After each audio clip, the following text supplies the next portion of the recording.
భగవద్బంధువులందరికీ నమస్కారం. హిందూ ప్యాడ్ ఛానల్కి స్వాగతం.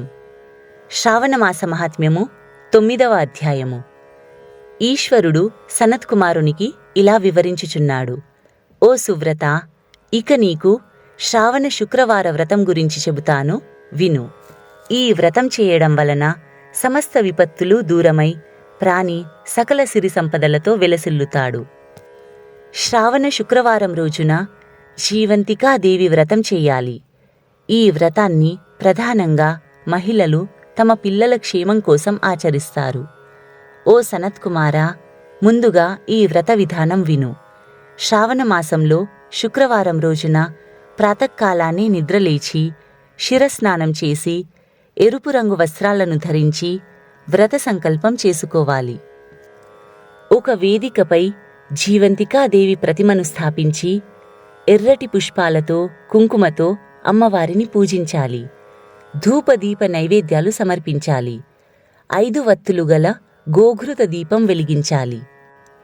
నైవేద్యంలో ఎరుపు రంగు ఫలాలు మరియు గోధుమ పిండి, చక్కెర, నెయ్యి కలిపి చేసిన కేసరిని అమ్మవారికి సమర్పించాలి.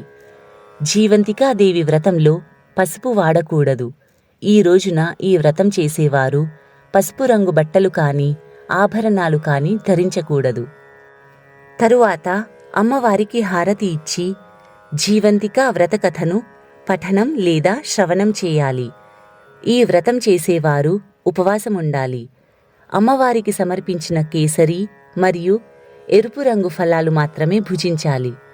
కేసరిని ఒక్క పూట మాత్రమే స్వీకరించాలి. సాయంత్రం మళ్లీ దీపారాధన చేసి రాత్రి జాగరణ చెయ్యాలి. జీవంతికాదేవి చిన్నపిల్లలను సంరక్షించే దేవత.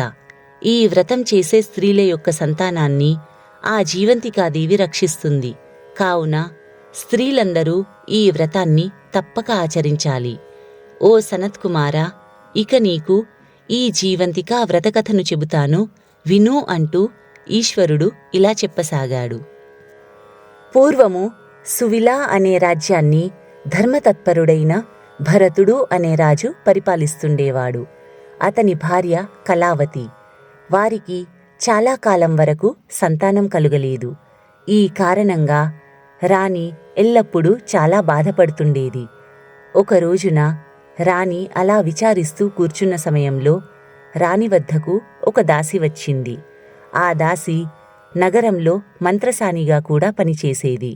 అనగా గర్భిణీ స్త్రీలకు ప్రసవాలు చేసేది. ఆ నగరంలోని గర్భిణీలు ప్రసవం కోసం ఆ దాసిని పిలిచేవారు.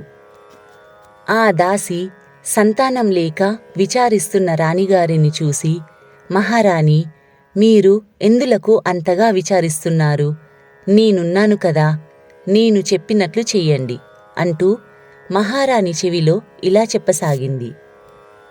మన నగరంలో నివసిస్తున్న సుమేధ అనే బ్రాహ్మణుని భార్య సుశీల ఇప్పుడు గర్భవతి. ఇప్పుడామెకు 3వ నెల. ఆమెకు పుట్టిన బిడ్డను తెచ్చి మీకు అప్పగిస్తాను. మీరు ఈరోజు నుండే గర్భవతిగా నటించడం మొదలుపెట్టండి అని అన్నది. దాసి మాటలు విని మహారాణి అందులకు నిరాకరించింది. అప్పుడు ఆ దాసి రాణితో, మహారాణి, భయపడకండి, ఈ విషయం గురించి ఎవ్వరికీ తెలియదు అని చెప్పడంతో సంతానాపేక్ష గల ఆ రాణి దాసి చెప్పినట్లు చేయసాగింది. మహారాణి గర్భవతి అని తెలియగానే భరత మహారాజు మహదానంద భరితుడయ్యాడు. మహారాణి తన కడుపు చుట్టూ బట్టలు చుట్టుకుంటూ గర్భిణిలా నటించసాగింది.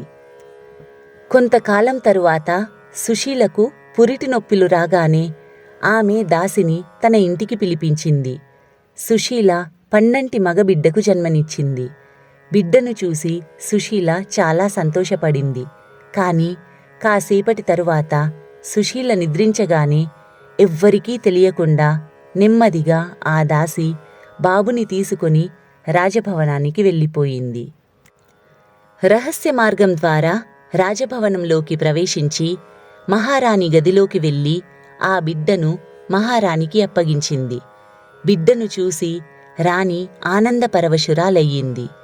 ఆ దాసి మహారాజు వద్దకు వెళ్ళి, మహారాణి పండంటి బిడ్డకు జన్మనిచ్చింది అని సమాచారం అందించింది. ఈ శుభవార్త విన్న మహారాజు ప్రసన్నతతో ఎన్నో దానధర్మాలు చేయసాగాడు. మహారాజుకు పుత్రుడు జన్మించాడని అందరూ ఆనందోత్సవాలు జరుపుకోసాగారు. కాని మరోవైపు ఆ బ్రాహ్మణ స్త్రీ సుశీల తన బిడ్డ దూరమైనందుకు చాలా విచారించసాగింది. సుశీల శ్రావణ శుక్రవారం రోజున జీవంతికా వ్రతం చేయసాగింది. భరత మహారాజు తన పుత్రునికి జాతకర్మాది సంస్కారాలు చేయించి పుత్రునికి ఆదిత్యుడు అని నామకరణం చేశాడు. వారు ఆ కుమారుణ్ణి అల్లారు ముద్దుగా పెంచుకోసాగారు. సుశీల చేస్తున్న జీవంతికా వ్రత ప్రభావం వలన జీవంతికాదేవి రాజభవనంలోని రాకుమారుణ్ణి రక్షిస్తూ ఉండేది. కొంతకాలం తరువాత ఆ ఆదిత్యుడు యుక్త వయస్కుడయ్యాడు. భరత మహారాజు తన కుమారునికి అన్ని విద్యలు నేర్పించాడు.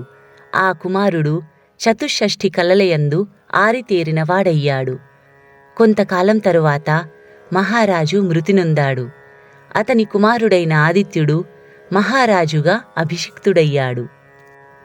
ఆదిత్యుడు తన తండ్రి శ్రాద్ధ నిమిత్తమై కొంతమంది సేవకులను వెంటబెట్టుకొని గయకు బయలుదేరాడు. మార్గమధ్యంలో వారు ఒక వైశ్యుని ఇంట్లో బస చేశారు. ఆ వైశ్యుడికి కుమారుడు జన్మించి అప్పటికి 6 రోజులయ్యింది. వైశ్యుడి బిడ్డకు ఆ రోజు షష్ఠమ దినము కాబట్టి ఆ రోజు రాత్రి విధాత్రి తలరాత వ్రాయడానికి వచ్చింది. ఆదిత్యుడు ఆ ఇంట్లోనే బస చేస్తున్నాడు కాబట్టి ఆదిత్యుని సంరక్షించడానికి జీవంతికాదేవి కూడా అక్కడే ఉంది. విధాత్రిని చూసి జీవంతికాదేవి, అమ్మా విధాత్రి, నువ్వు ఇక్కడికి ఎందుకు వచ్చావు అని అడిగింది.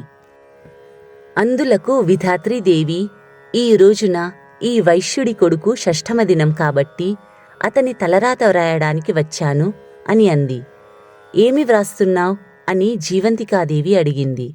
అందులకు విధాత్రి, రేపు ఉదయాన్నే ఈ బాలుడు మరణిస్తాడు అని వ్రాస్తానంది. అది విన్న జీవంతికాదేవి, చెల్లి విధాత్రి, నేనిక్కడుండగా నీవు అలాంటి అమంగళం వ్రాయడానికి వీల్లేదు అని చెప్పి బాబుకి దీర్ఘాయువు వ్రాయాల్సిందిగా ఆదేశించింది. విధాత్రిదేవి జీవంతికాదేవి ఆదేశానుసారం బాబుకి దీర్ఘాయువు ప్రసాదించి వెళ్ళిపోయింది. మర్నాడు ఉదయాన్నే వైశ్యుడు తన బిడ్డను చూసి చాలా సంతోషపడ్డాడు మరియు ఆశ్చర్యపడ్డాడు. ఎందుకంటే ఆ వైశ్యునికి ఇదివరకు జన్మించిన పిల్లలంతా వరుసగా 6వ రోజు రాత్రిన కన్నుమూశారు. కాని ఈ బాబు మాత్రం బ్రతికే ఉన్నాడు. ఇదంతా ఆ ఆదిత్యుడి వల్లనే అని వైశ్యుడు అనుకున్నాడు. ఆదిత్యుడు మహాత్ముడని, పుణ్యాత్ముడని, అతడు తన ఇంట్లో బస చేయడం వల్లనే తన కుమారుడు బ్రతికి బట్టకట్టాడు అని అనుకున్నాడు.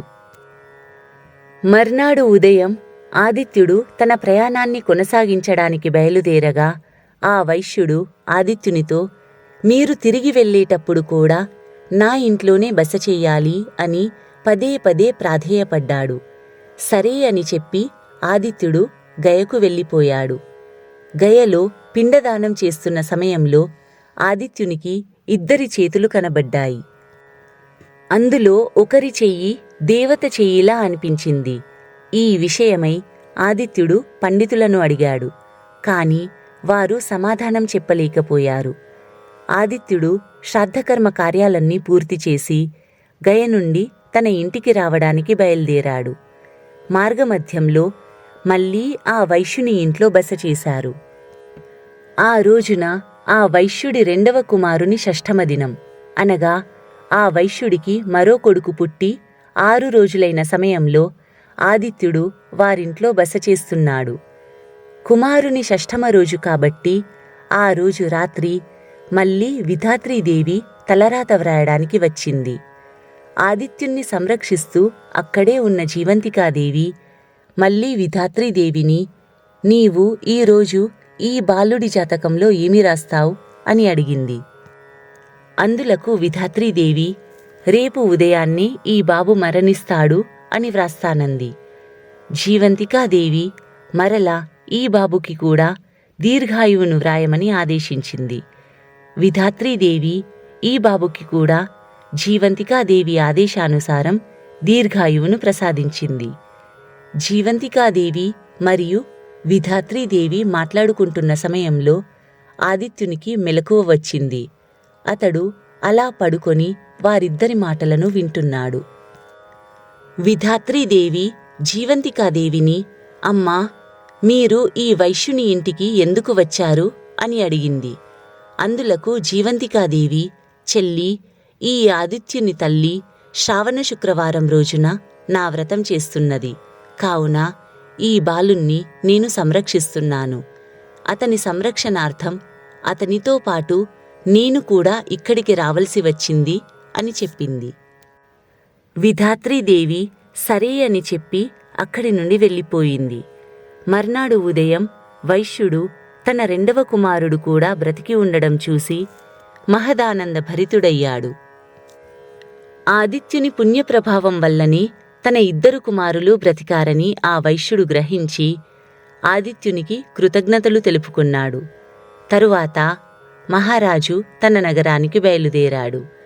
రాజభవనానికి చేరుకోగానే ఆదిత్యుడు తన తల్లిని, అమ్మా, నీవు ఏ వ్రతం చేస్తున్నావు అని అడిగాడు. అందులకు రాణి, నేను ఏ వ్రతం చేయడం లేదు అని చెప్పింది. ఇది విన్న ఆదిత్యుడు మహారాణి తనను కన్నతల్లి కాదు అని గ్రహించాడు. తన కన్నతల్లి ఎవరో తెలుసుకోవాలనుకున్నాడు. శ్రావణమాసం రాగానే శుక్రవారం రోజున నగరంలోని స్త్రీలంతా పసుపు రంగు వస్త్రాలు ధరించి రాజభవనానికి భోజనానికి రావాలని భటుల ద్వారా ప్రకటింపచేశాడు. మహారాజు ఆదేశానుసారం నగరంలోని స్త్రీలంతా పసుపు రంగు వస్త్రాలు ధరించి రాజభవనానికి వచ్చారు. రాజు వారందరికీ భోజనాలు ఏర్పాటు చేయించాడు. వారందరూ భోజనం చేస్తున్న సమయంలో మహారాజు భటులను, నగరంలోని స్త్రీలందరూ వచ్చారా అని అడిగాడు. అప్పుడు భటులు, మహారాజా, ఒక్క బ్రాహ్మణ స్త్రీ తప్ప నగరంలోని స్త్రీలందరూ ఇక్కడికి వచ్చారు అని చెప్పారు. ఆ బ్రాహ్మణ స్త్రీ జీవంతికా వ్రతం చేస్తున్నందున పసుపు రంగు వస్త్రాలను ధరించి తను రాలేను అని చెప్పిందన్నారు. అది విని రాజు సత్యాన్ని గ్రహించి తన తల్లి కోసం ఎరుపు రంగు వస్త్రాలను పంపాడు. మహారాజు పంపిన ఎరుపు రంగు వస్త్రాలను ధరించి సుశీల రాజభవనానికి వచ్చింది. సుశీల తన కుమారుణ్ణి చూడగానే ఆమె స్తనంలోంచి క్షీరధారలు వెలువడి ఆదిత్యుని ముఖంలో పడ్డాయి. ఈ దృశ్యం చూసిన వారంతా ఆశ్చర్యచకితులయ్యారు. సుశీల తన మాతృత్వపు ఆప్యాయతతో కుమారుణ్ణి కౌగిలించుకుంది. ఆదిత్యుడు ఈ విషయమై మహారాణిని అడుగగా ఆమె రోదిస్తూ సత్యాన్ని వివరించింది.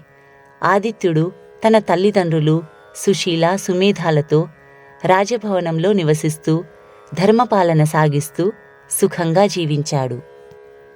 జీవంతికా వ్రత ప్రభావం వలన సుశీల కుమారుడు క్షేమంగా ఉండడమే కాకుండా సర్వ సౌభాగ్యాలు అనుభవిస్తూ ధర్మవంతుడైన రాజుగా పేరెన్నిటగన్నాడని శివుడు సనత్కుమారునికి వివరించాడు.